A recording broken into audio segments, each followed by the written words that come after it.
कृष्णाय वासुदेवाय देवकी नंदनाय च नंद गोप कुमाराय गोविंदाय नमो नमः।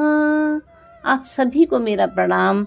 आज मैं आपको केले के पेड़ की उत्पत्ति कैसे हुई उसकी जो कथा ब्रह्म पुराण में आती है वह सुनाने जा रही हूँ।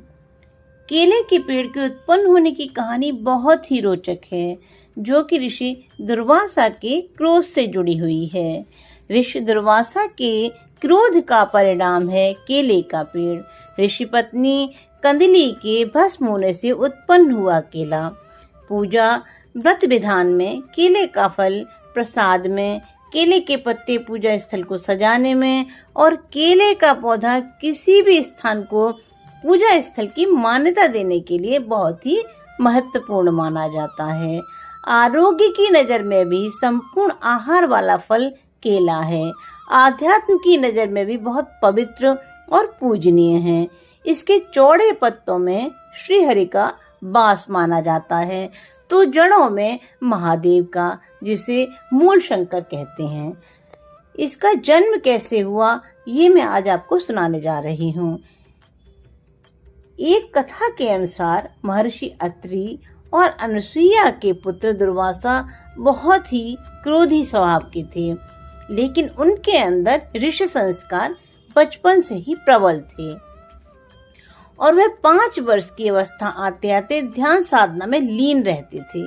दरअसल दुर्वासा खुद महादेव के क्रुद्ध स्वरूप रुद्र के अंश से उत्पन्न हुए थे।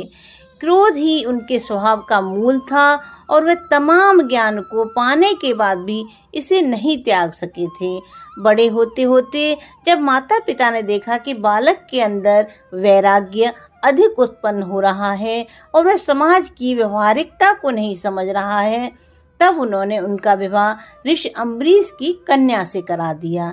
ऋषि अम्बरीश ने अपनी कन्या के कई गुण बताए और ऋषि दुर्वासा ने माता पिता की आज्ञा मानकर विवाह कर लिया।